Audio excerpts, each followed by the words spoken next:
Hola, ¿cómo están? Bienvenidos a un día como hoy.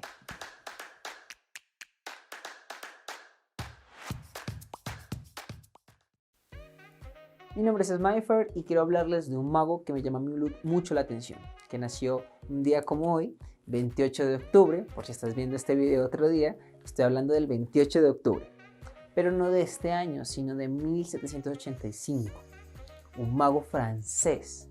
Digamos que me parece interesante su vida, pero más que nada el apodo que tenía él. Aparte de eso, de la manera en la que él trabajaba en su época, que no se diferencia mucho a lo que nosotros debemos hacer hoy en día o que deberíamos procurar, o es el análisis que yo he hecho. Así que les voy a contar esto un poco más adelante del video. No olviden suscribirse, darle a la campanita porque voy a subir mucho contenido de este tipo. Hola, soy el Smifer de la edición y quiero pedirles perdón por esos desenfoques que hay.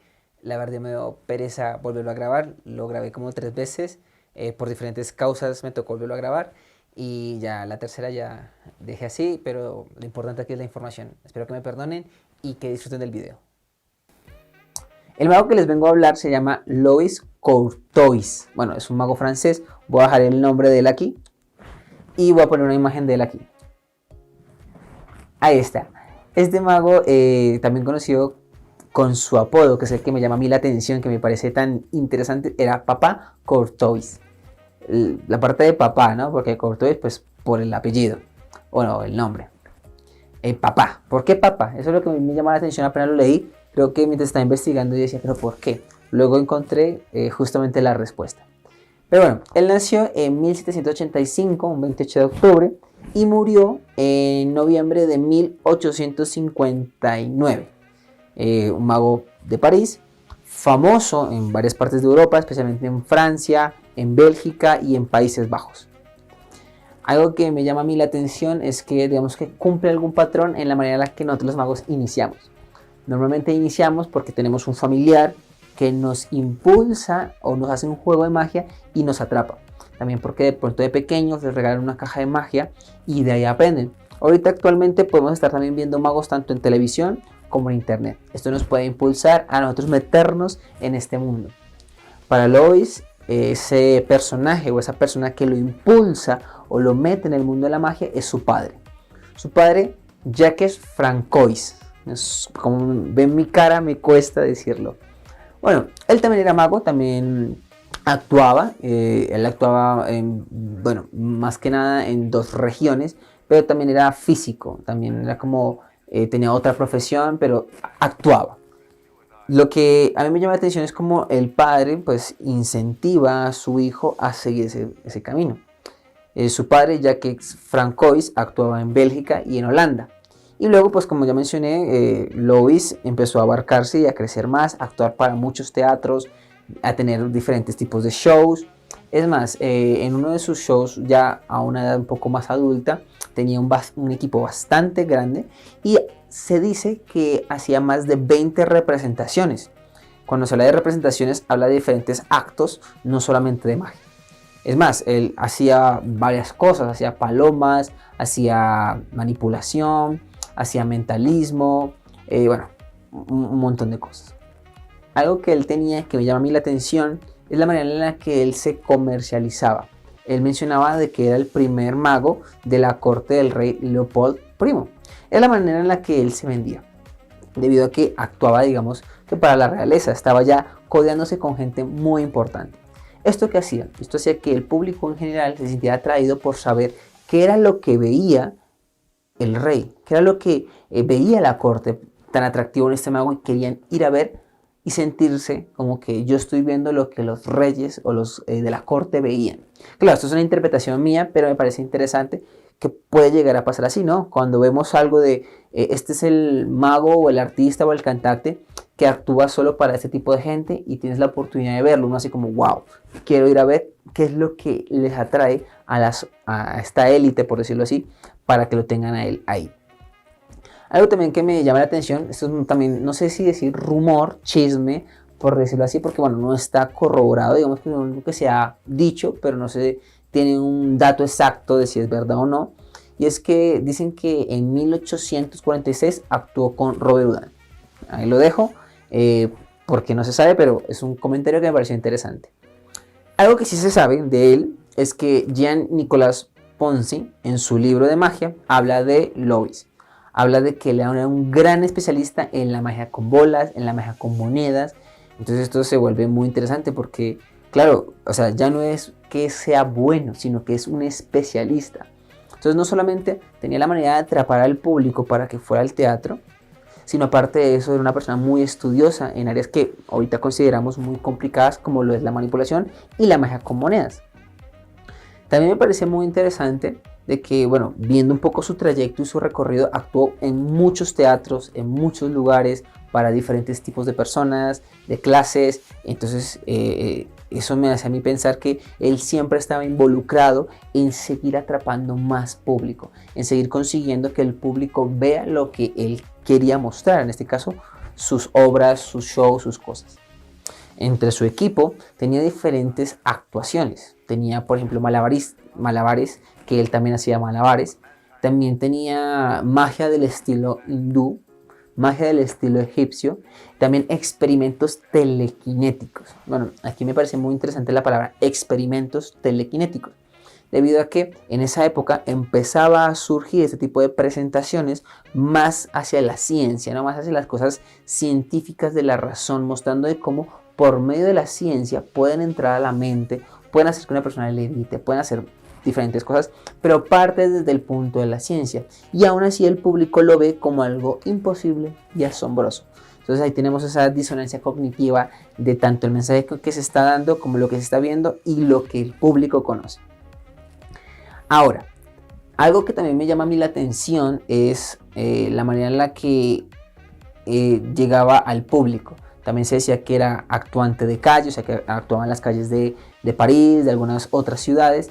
Entonces aquí es donde veo cómo él se diversificaba, cómo él lograba capturar al público en diferentes lugares y luego los metía al teatro. Entonces ahora la pregunta es, nosotros como magos, ¿qué estamos haciendo? Suele pasar, y esto lo digo de manera muy personal, de que entre magos nos mandamos la publicidad, ¿no? La publicidad de nuestro show. No, te invito a mi show, no sé qué, no sé qué, no sé qué.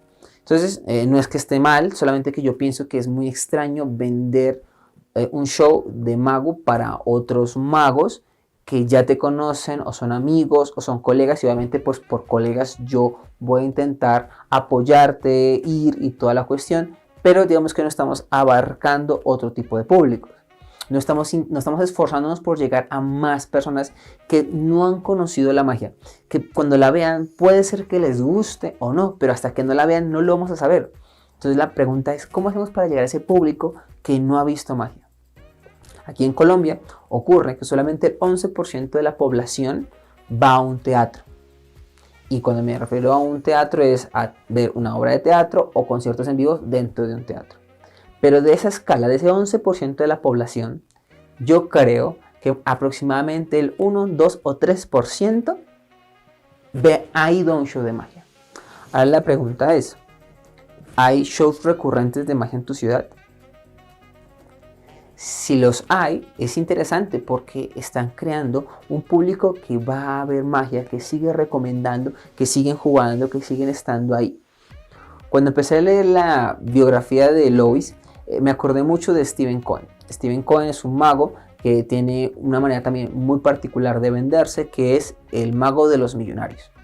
Así como Lois tenía, que era el primer mago en la corte del rey Leopold, entonces hace que tengan un estatus diferente y que el público quiera verlos simplemente por conocer qué es lo que ve la gente de este estatus. Sé que suena un poco extraño, un poco elitista, pero digamos que esa curiosidad, esa picardía hace que el público quiera verlo.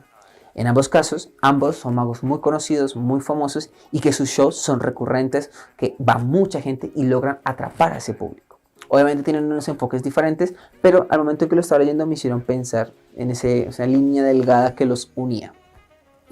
Ahora, algo que también digamos que es curioso más que nada era la gente que trabajaba con él. Cuando ya él estaba en una edad adulta y tenía un show mucho más grande, más formado, como ya les había comentado, tenía más de 20 representaciones, tenía gente que hacía triciclo, monociclo, hacía varias cosas y muchos de ellos eran sus hijos. Aquí es donde sale el por qué le decían papá. Lo que ocurre es que hay que suscribirse para seguir viendo más de este contenido. Después de haber metido la cuña, así es, han sabido, él tenía muchos hijos. Tuvo 18 hijos. Así es. Y la gran mayoría eran artistas y magos. Entonces era muy interesante que como sus hijos, la cantidad de hijos que tenía, estaban trabajando también y también se volvieron artistas. Uno de sus hijos más destacados fue una chica, una mujer, que la voy a dejar acá. Ella fue una de las personas que más se destacó en esta área. De pronto en otro video hablaremos un poco más de ella o no lo sabemos, todo depende de cómo surja esto. Entonces es interesante cómo el público veía a este mago y veía a sus hijos trabajando y a la cantidad que lo hacían y todo el mundo lo apodaba como el papá, ¿no? El papá Courtois. Entonces es interesante cómo también tener un equipo de trabajo sólido. No les estoy diciendo que tengan un montón de hijos, pero sé que al momento en que todos van para el mismo lado, todos tienen el mismo objetivo, es mucho más fácil generar un show de muy alta calidad. Y en este caso lo digo sin haber visto, sin haber encontrado mucho material de él, pero lo entiendo porque si él logró actuar en muchos teatros, llenar y que la gente fuera recurrente, es porque lo que hacía era muy bueno. Así que hay que tener ese punto de equilibrio, ¿no? En el caso de la manera en la que te vendes, la manera en la que te estás publicitando, como hacía Lois, diciendo que era el primer mago en la corte, y qué veían. Entonces ahí hay dos cosas, ¿no? Cómo te vendías, cómo atrapabas al público, pero que en el show puedas tener esa escala lo suficientemente alta y buena de calidad para que el público salga contento y no sienta que ha sido estafado por la publicidad. Hoy en día pasa mucho eso, de que a veces la expectativa del show es tan alta, cuando ven el show cae y eso hace que el show sea malo. Pero no es porque el show sea malo a per se, sino más bien porque la manera en la que lo estamos vendiendo puede ser que está errónea. Bueno, esto lo puedo dejar para otro video, pero sí quiero contarles que esta es la efeméride de hoy. No se les olvide suscribirse, dale click a la campanita para que les notifique cuando esté subiendo más efemérides y otros videos. No siendo más, chao, chao.